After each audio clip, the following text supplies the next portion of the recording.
This is the journey to One Africa.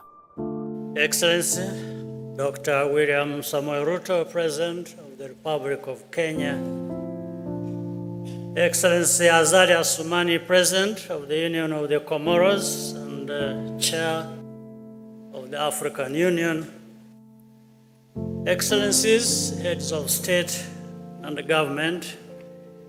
Excellency Musa Faki Mahamat, Chair of the African Union Commission. Excellency Ursula von der Leyen, President of the European Union Commission. Right Honorable Patricia Scotland, Secretary General of the Commonwealth. Excellencies, First Ladies, distinguished ladies and gentlemen. First, I wish to thank President Ruto for hosting us in a beautiful and vibrant Nairobi for the Africa Climate Summit, organized in collaboration with the African Union. Every year, the world is reminded of the real and growing threat of climate change.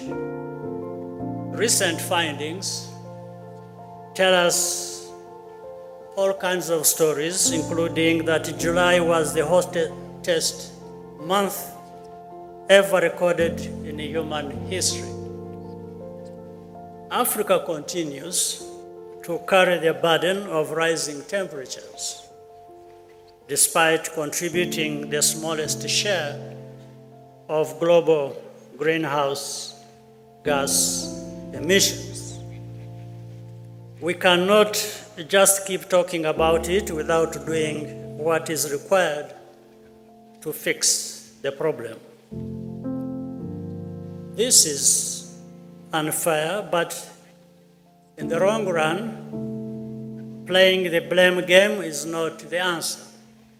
A more pragmatic approach is for Africa to be a key player in the search for global climate solutions.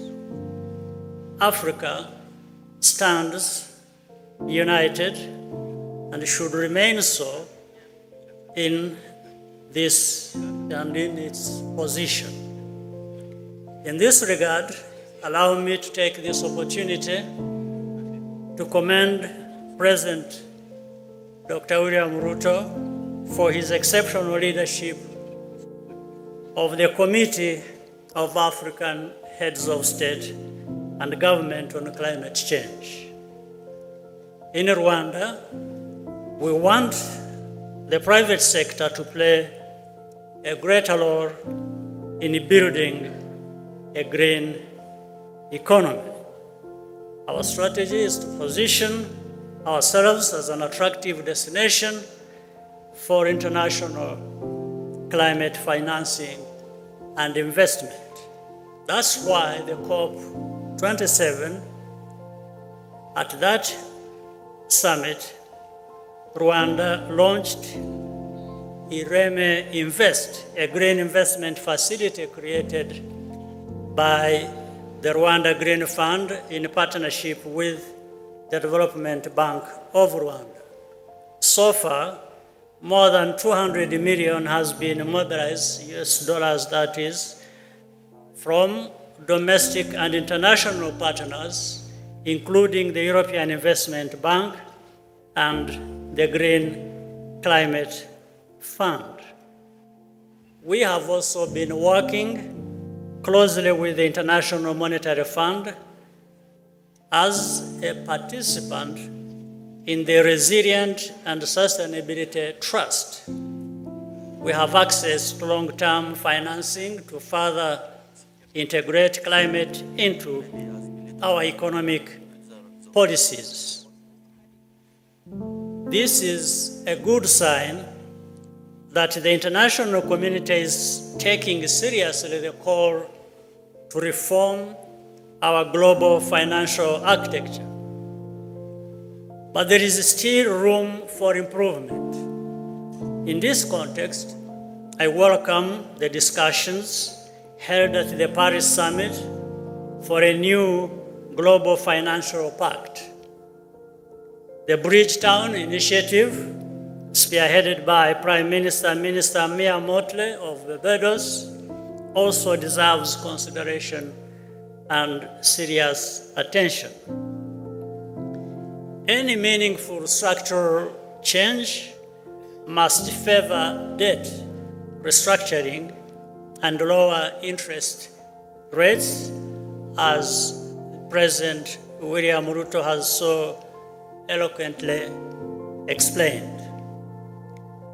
As chair in office of the Commonwealth, Rwanda supports the development of a multi-dimensional vulnerability index led by the United Nations in partnership with the small island developing states.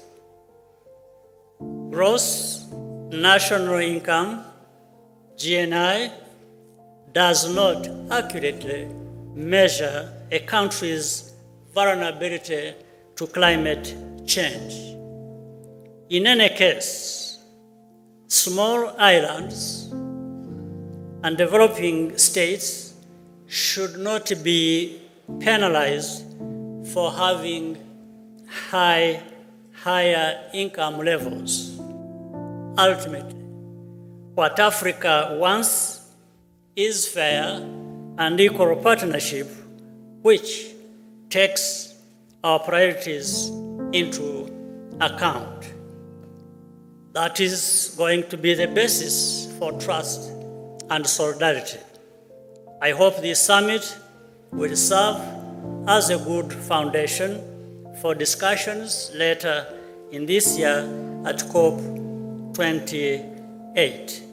I thank you for your kind attention, and Mr. President, thank you for convening us here.